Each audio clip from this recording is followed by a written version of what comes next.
je vais être honnête avec vous. Faire un robot de trading rentable, ce n'est pas facile. Par contre, faire des robots de trading tout court, ça, ce n'est pas si difficile. C'est pourquoi, aujourd'hui, on va reprendre de la base sur comment faire votre propre robot de trading. Et en bonus, ce robot de trading, on ne va pas le faire n'importe où. On va le faire sur une plateforme qui s'appelle Hyperliquid, qui est ce qu'on appelle un exchange décentralisé. Et une plateforme de trading décentralisée, ça signifie pas de KYC, donc une arrivée sur la plateforme rapide et un trading qui peut commencer très rapidement, moins de risque de perte de vos fonds comme certains l'ont connu avec la plateforme FTX, et je sais de quoi je parle, j'en ai fait partie, et enfin une transparence grâce à la blockchain qui permet de réduire au maximum les risques de manipulation des prix ou des liquidations. Bon, je n'ai pas choisi Hyperliquid par hasard pour cette vidéo.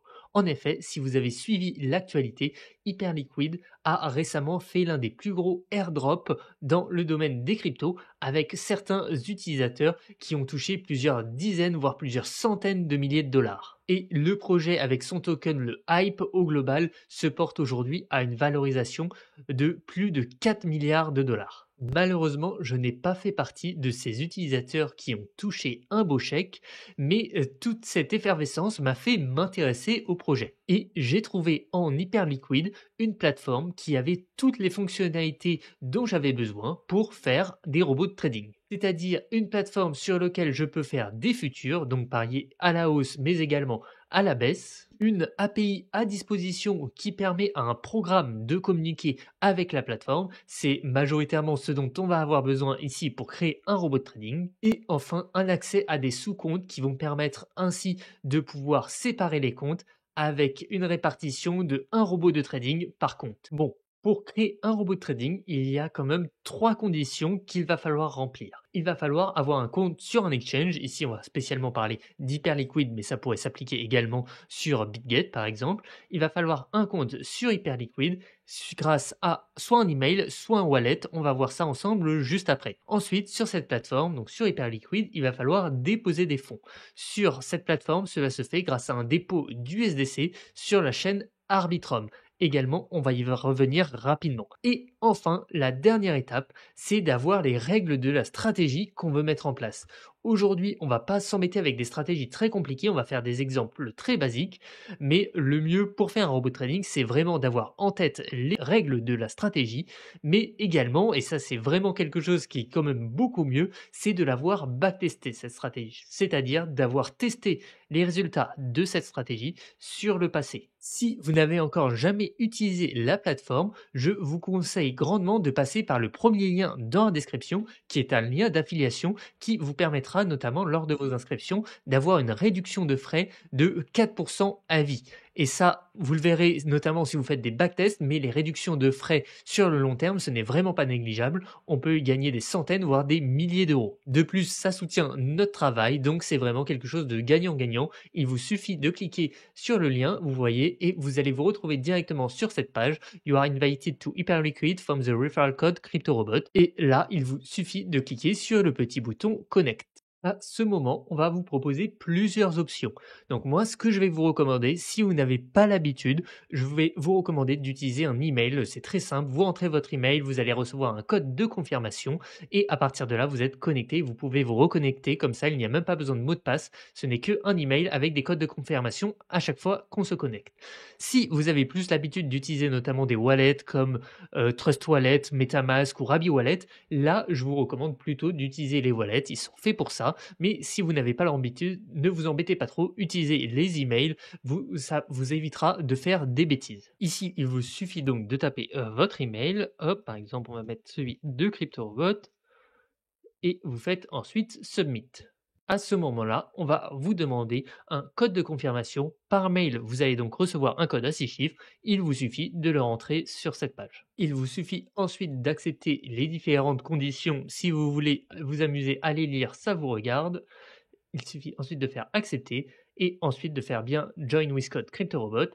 Et vous êtes maintenant sur la plateforme Hyperliquid avec votre compte directement connecté. Avant de pouvoir faire du trading sur la plateforme, il vous reste une chose à faire, c'est déposer des fonds. Pour cela, vous avez un gros bouton qui s'appelle Deposit ici Et pour pouvoir déposer des fonds, il va falloir réussir à envoyer des USDC via le réseau Arbitrum.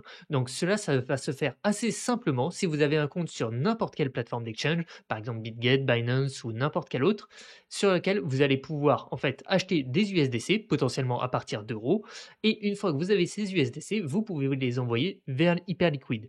Hyperliquid étant une plateforme décentralisée, elle ne permet pas directement d'échange entre des euros et des cryptos. Il faudra pour cela passer par un exchange centralisé, comme je vous l'ai dit, BitGet, Binance pour les plus connus, et ensuite envoyer des USDC directement à cette adresse. Une fois que c'est fait, vous vous retrouvez avec des dollars sur votre compte. Ici, si je descends, je vois que dans Account Equity en spot, j'ai 0 $ et en PERPS, qui représente les futurs, on a un peu plus de 2000 $. Bon, on a maintenant validé toutes nos conditions pour créer un bot de trading. On va passer donc maintenant à l'étape de création de ce bot de trading avec un nouveau petit schéma juste ici et les différentes étapes pour créer ce bot de trading. Bon, avant de pouvoir commencer quand même, comme je vous l'ai dit, il faut avoir en tête les règles de la stratégie. Pour ça, on va vraiment pas s'embêter, on va faire une stratégie très simple qui est basée sur le RSI, un indicateur très connu en trading, et on va faire des règles également très simples. On achète lorsque le RSI est au-dessus de 70, c'est ce qu'on appelle la zone de surachat, et on vend quand il repasse en dessous.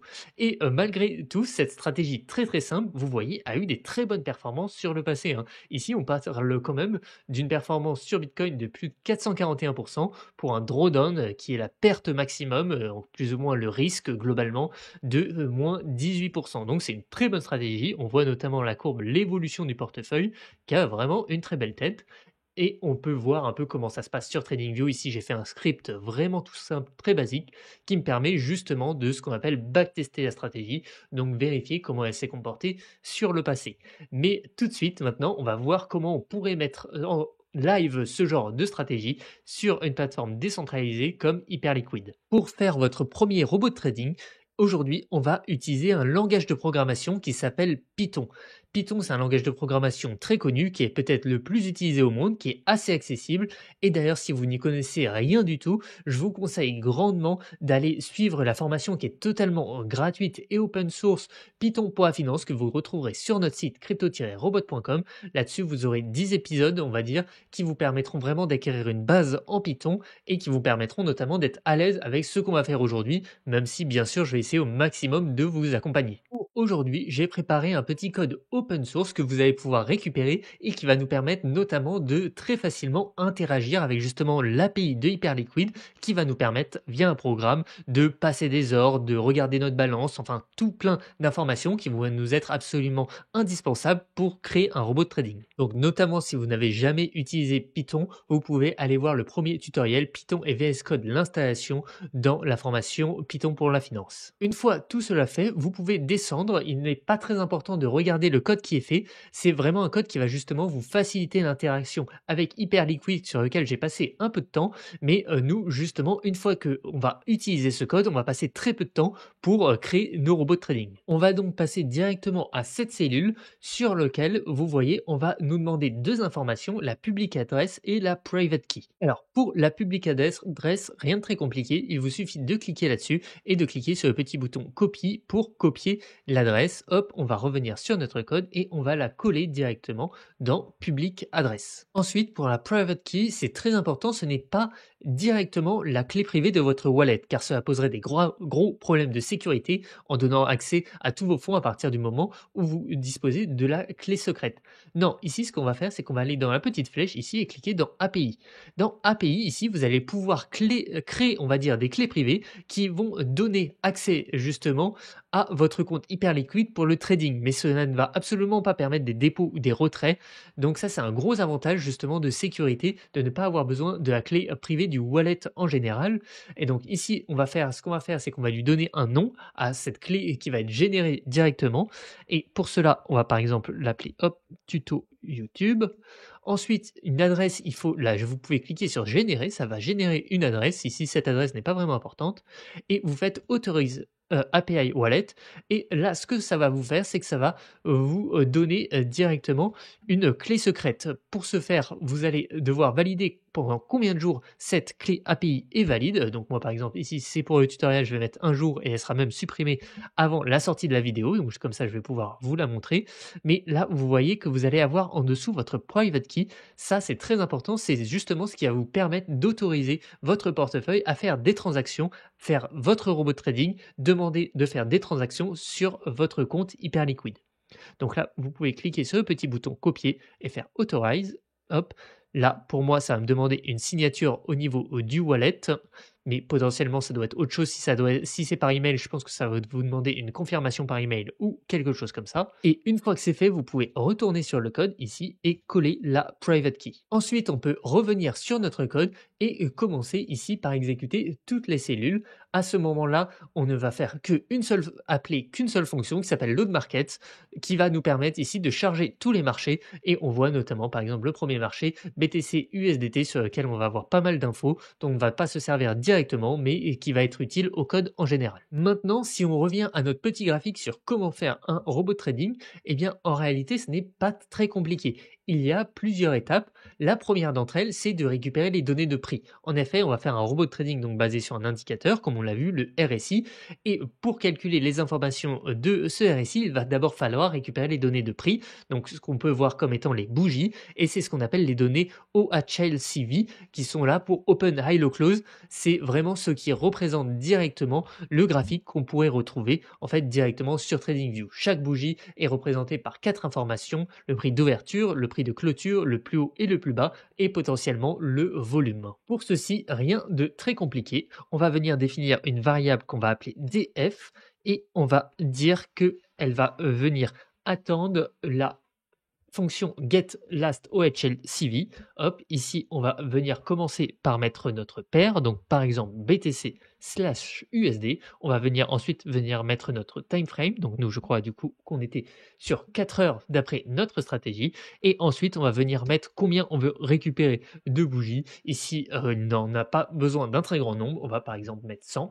Et on va venir juste ensuite afficher DF, on exécute, et là, ce qu'il va se passer, en réalité, c'est qu'on va venir demander au serveur d'Hyperliquid quelles sont les données de prix du Bitcoin en 4 heures, les 100 dernières données, et là, c'est ceci qu'on va venir récupérer. On peut même aller vérifier directement sur Hyperliquid en prenant par exemple la clôture de la dernière bougie, enfin la dernière complète, donc on va prendre pas la dernière, mais l'avant-dernière qui, elle, a eu une fermeture complète. Ici, donc, la clôture, c'est 101 364. Et si on va sur Hyperliquid, qu'on regarde donc la dernière bougie qui a été clôturée, c'est celle-ci, c'est la bougie rouge ici. Hop. Et si on regarde directement sur le petit écran, ici, vous voyez que vous avez bien OHLC. Et donc, on va venir se placer sur notre bougie. Et si on regarde le C, on a bien 101 364, la même chose que ce qu'on a récupéré dans notre code. Pour notre deuxième étape, on va avoir besoin de calculer des indicateurs techniques. Ici, ce qui va particulièrement nous intéresser, c'est le RSI. Pour ce faire, on va retourner sur notre code. Vous voyez qu'ici, on a un tableau avec plusieurs colonnes, la date, le prix d'ouverture, le plus haut, le plus bas, le prix de clôture et le volume. Nous, ce qu'on va venir faire, c'est ajouter une nouvelle colonne. Pour ça, on va faire df de entre crochets, entre guillemets, RSI. Et là, on va utiliser notre bibliothèque qui s'appelle TA pour Technical Analysis, qui va permettre simplement de calculer des indicateurs sans avoir à tout simplement refaire tout le calcul. Donc pour ça, on va faire ta.momentum.rsi. Et ici, on va lui donner sur quelle colonne il faut se baser. Donc nous, pour calculer le RSI, on se base en général sur la colonne de clôture, donc df de close. Et ensuite, on va lui donner la période. Donc nous, on va utiliser un RSI 14, qui est le RSI basique. Hop, et ensuite, on va afficher df. Et là, on remarque que maintenant, on a une nouvelle colonne qui s'appelle RSI, sur lequel les premières valeurs sont nulles, en fait, car on n'avait pas encore 14 valeurs d'historique pour pouvoir calculer le RSI, mais à partir de la 14e valeur, et on les voit notamment sur les 5 dernières valeurs, on a bien les valeurs de notre RSI. Et d'ailleurs, si on pourrait venir comparer par rapport aux données sur Hyperliquid, en effet, si on regarde les deux dernières données clôturées, on a 64,94 et 72,81. Hop, ici, on se met sur Hyperliquid, on rajoute un indicateur, le RSI, c'est Relative Strength Index, ici on l'ajoute. Et si on regarde les deux dernières valeurs, ici on voit bien qu'on a bien une valeur de 64,93, donc très très proche, et ici 72,81 qui est exactement la même valeur. Étape suivante, venir récupérer les infos du compte. Donc ce qui va nous intéresser notamment pour cette stratégie, c'est récupérer combien on a d'USD sur notre compte et est-ce qu'on a des positions en cours. Pour cela, on retourne sur notre code, on fait une nouvelle cellule et ici on va venir par exemple nommer USD est égal à await x.up, ça doit être get balance, juste ici, hop, ici, je ne sais pas écrire, c'est await égale x balance et on va afficher USD en faisant print USD, hop, et là on voit qu'on a notamment ici 2008 dollars au total, qu'on a 2008 dollars de libre et qu'on en a 0 utilisé. En effet, comme on l'a vu sur Hyperliquid, ici, quand je suis sur la plateforme, on voit que j'ai bien 2008 dollars de libre et qu'actuellement, je n'ai aucune position en cours, donc j'ai aucun USD bloqué. Et ensuite, on va venir afficher les différentes positions. Pour cela, on va faire positions égale await x.get open positions. Ici, hop, on peut spécifier les paires que l'on souhaite récupérer. Par exemple, ici, on va vouloir juste récupérer BTC USD et on va afficher positions, hop. Et ici, on voit qu'on récupère une liste vide, donc ça veut dire qu'on n'a pas de position en cours. En effet, c'est à peu près logique par rapport à ce qu'on voit sur Hyperliquid. Mais ce qu'on pourrait faire pour l'exemple ici, c'est venir acheter un peu de Bitcoin. Par exemple, ici, on va se mettre en ordre au marché. On va plutôt, hop, ici, venir acheter une petite quantité avec 0,001 Bitcoin, par exemple. On va venir justement acheter ça au marché. On place order, on buy long et normalement cela devrait ouvrir une position. Vous voyez que maintenant on a bien une position sur Bitcoin et si on réexécute notre petit code à ce moment-là, on devrait bien avoir affiché notre position. On voit qu'on a bien une position sur BTC USDT, c'est un long de taille 0,001, donc on voit qu'en tout ça fait une position de 101 dollars. On a notre prix d'entrée, le prix actuel, combien on a réalisé de PNL, enfin tout plein d'informations qui pourraient nous être utiles. Les deux dernières étapes du code, elles sont ici et on va les traiter ensemble pour pouvoir finaliser notre robot de trading. Ces dernières étapes, c'est assez simplement de vérifier nos conditions de notre stratégie. Donc par exemple, si notre RSI est supérieur à 70, eh bien il faut ouvrir notre position. Si notre RSI est inférieur à 70 et que nous avons une position en cours, là, il faut la fermer. Donc pour ce faire, on va retourner sur notre code, on va créer une nouvelle cellule. Pour l'instant, on va définir une variable qu'on va appeler RSI. En réalité, ensuite, on utilisera directement les données de notre tableau, mais pour commencer, on va faire ceci pour vérifier que tout fonctionne bien.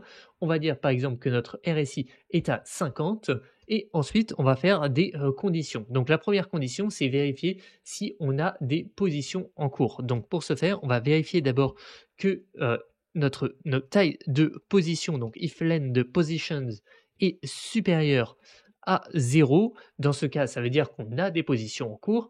Dans ce cas, on va vérifier notre RSI.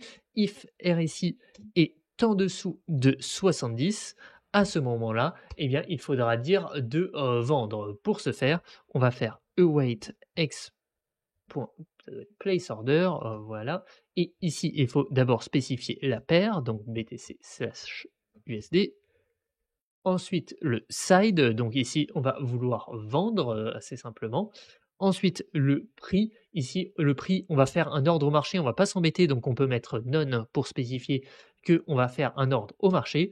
Ensuite, pour la taille, eh bien là, en fait, la taille de la vente, ça va être la taille de la position qu'on a en cours. Donc pour ce faire, on va faire positions de 0.size.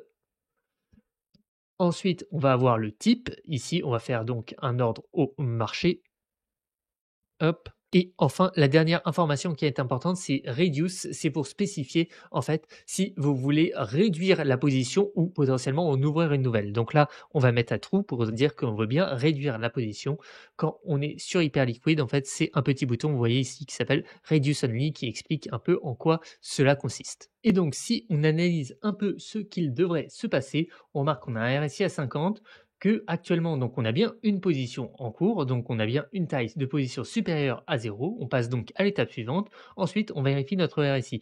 est-ce que notre RSI est inférieur à 70? Pour l'instant, on l'a spécifié en dur qui est égal à 50, donc on passe bien à l'étape suivante.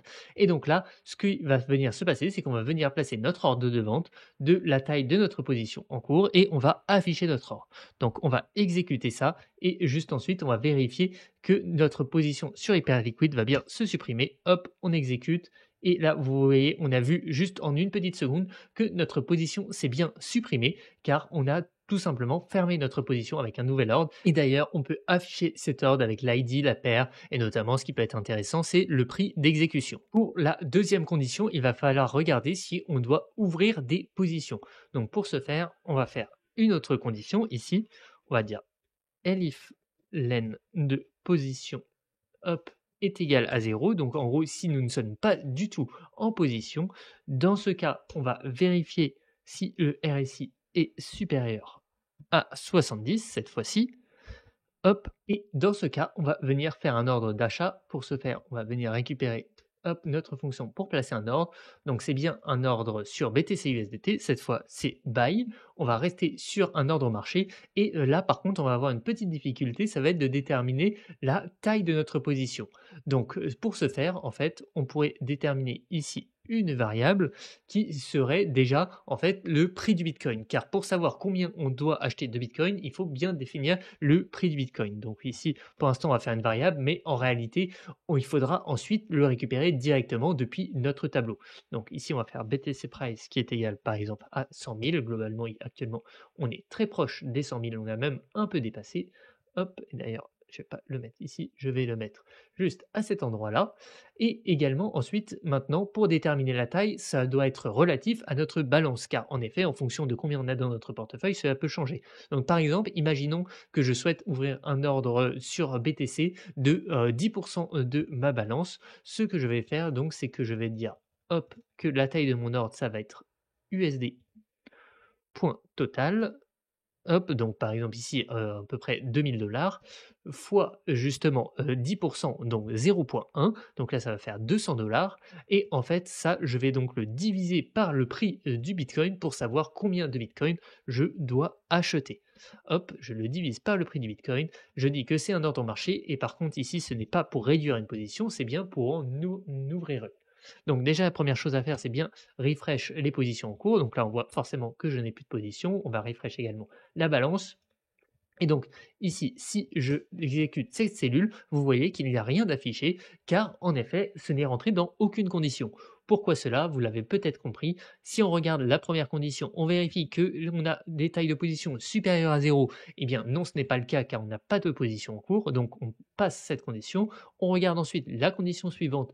Est-ce qu'on a bien une taille de position égale à 0? Oui, donc on passe à la condition ensuite. Est-ce que notre RSI est supérieur à 70? Non, il est égal à 50, donc on ne va pas rentrer là-dedans. Si on voulait faire en sorte de rentrer, on peut mettre ici théoriquement notre RSI par exemple à 80, et donc là ça va venir exécuter en théorie un ordre. Hop, si on regarde nos positions, on devrait avoir une petite position qui va apparaître.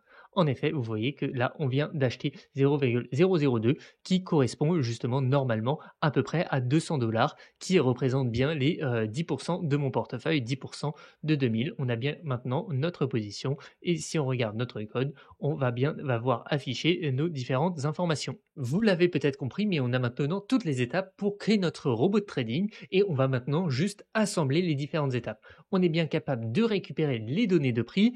À partir de ces données de prix, on va être capable de calculer des indicateurs, le RSI. Ensuite, on va être capable de récupérer les informations du compte, comme notre balance et les positions en cours. On va être capable également ensuite de vérifier nos conditions pour potentiellement ouvrir ou fermer des positions. C'est vraiment tout ce qui est nécessaire pour notre robot de trading. On va assembler donc toutes les parties en fait dans une seule cellule. Pour ce faire, on va donc venir récupérer directement depuis le tout début. Hop, on va récupérer la première cellule, on la colle juste en dessous. Hop, on va ensuite venir récupérer la cellule qui nous permet de récupérer les données de prix. Hop, on la récupère, on la colle juste en dessous. On va maintenant récupérer notre cellule qui permet de calculer le RSI. On fait exactement pareil, on colle ça. Et là, ça va devenir un tout petit peu plus compliqué. On va dire, on va venir récupérer ici d'abord forcément notre balance, nos positions en cours. Et c'est là potentiellement qu'on va avoir à faire quelques modifications pour prendre en compte tout ça. Donc la première chose à faire, c'est de calculer le BTC price. Ici, on avait cette valeur. On ne va pas faire une valeur théorique. En effet, on l'a récupérée dans les données de prix. Donc on va dire que en fait, c'est égal à notre dernière valeur de close. Si on voit notre tableau ici, on voit qu'on a notamment la dernière bougie ici et on a la valeur de clôture qui est en fait la valeur actuelle. Donc pour ce faire, on va dire que c'est la dernière valeur. Donc pour ça, on fait df.ilog de -1 et on sélectionne le close. Et ça va nous donner justement le prix du clôture actuel du Bitcoin. Ça nous donne le BTC price.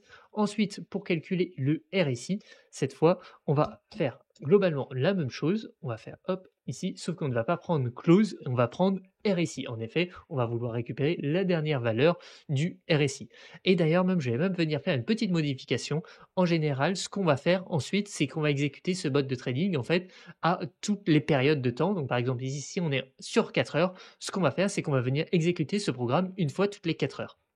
Et donc, ce qu'on veut, par contre, pour le RSI, on ne veut pas la valeur actuelle qui est en fait une valeur qui va bouger car elle n'est pas clôturée. On veut le dernier RSI clôturé et pour celui-là, c'est pas le dernier qu'on veut récupérer, c'est l'avant-dernier. Et donc, on ne va pas en fait faire -1, on va faire -2. Hop. Et là, on va pouvoir maintenant venir récupérer ceci. Hop. Donc, on va venir quand même vérifier que tout est bon. On va venir vérifier que si on a des positions en cours, on va venir vérifier notre valeur de RSI. Si elle est inférieure à 70, dans ce cas-là, on place notre ordre de vente, on l'exécute. Et si on n'a pas de position en cours, on vient vérifier notre RSI. S'il est supérieur à 70, là, on vient réaliser un ordre d'achat. Donc, avant d'exécuter, regardons ce qu'il devrait se passer. On a toujours notre position de 200 $ qui devrait théoriquement potentiellement changer. Enfin, en tout cas, c'est la position qu'on avait en test. Donc, on va considérer que le bot avait ouvert une position. Si on regarde, donc actuellement, nous sommes en position. Il faut maintenant regarder la valeur du dernier RSI clôturé. Donc, c'est pas celui qui est en cours, c'est juste en dessous. Et là, on voit qu'on a un RSI de 64,93. Donc, un RSI inférieur à 70, une position. Si vous m'avez bien suivi, eh bien, notre code devrait fermer donc la position en cours. Donc, on va exécuter et on va vérifier que c'est bien ce qu'il se passe. Hop, c'est exécuté. On voit que le dernier RSI, c'est bien 64,94. Et donc là, on voit qu'on a bien eu un ordre de vente de nos 0,002 BTC. On voit le prix moyen d'exécution. On voit qu'on a bien été exécuté de 0,002. Et si on regarde sur Hyperliquid, le temps que ça s'actualise, logiquement, on ne devrait plus avoir de position. Voilà, la position a bien disparu. Donc maintenant, si on réexécute, d'après vous, qu'est-ce qui devrait se passer? Eh bien, si la réponse est rien, vous avez en effet raison. Vous voyez qu'on affiche bien notre balance et en dessous, on n'a pas d'ordre. Par contre, on a vu que notre dernier RSI clôturé, justement, est de 64. Donc, ce qu'on pourrait faire, si on veut simuler un achat, en fait, ça serait de modifier un peu le seuil du RSI. Au lieu de mettre 70, on va par exemple le mettre 60. Et dans ce cas, on va vérifier que notre dernière valeur de RSI, elle était à 64, ce qui est bien au-dessus de 60. Et donc, on devrait rentrer, si tout va bien, sur un ordre d'achat. On exécute. Hop, notre balance est affichée et juste en dessous, vous voyez qu'ici, on a bien un ordre d'achat sur BTC au prix et sur une quantité de 0,00197 qui représente ici exactement 10% de mon portefeuille. Et là, vous voyez que si je vais sur Hyperliquid, j'ai bien ma position en cours. Et cette fois, pareil, si je réexécute avec ces mêmes conditions, eh bien, ma position va rester, on ne va rien toucher, car en effet, notre RSI n'est pas supérieur à 60, il était à 64, enfin, pardon, est bien supérieur à 60 et donc pas inférieur à 60. Et donc, pas de changement, notre bot de trading ne fait rien, il attend. Et donc là, j'espère que vous l'aurez compris, mais vous avez en fait ici en quelques dizaines de lignes, peut-être entre 10 et 20 lignes, tout votre bot de trading qui est entièrement prêt. Et maintenant, la dernière étape, en quelque sorte, c'est juste de venir exécuter ce bout de code une fois toutes les 4 heures. Donc, toutes les 4 heures, ce bout de code doit venir s'exécuter. Et pour ce faire, en général, on a besoin d'un serveur. Ça, j'en parle dans pas mal de vidéos quand je parle des vraies stratégies, de stratégies complexes et rentables. Vous pouvez aller voir notamment nos 2 dernières séries de vidéos sur la stratégie du Trix qu'on a installé sur Bitmart et la stratégie de l'enveloppe qu'on a installée sur BitGet.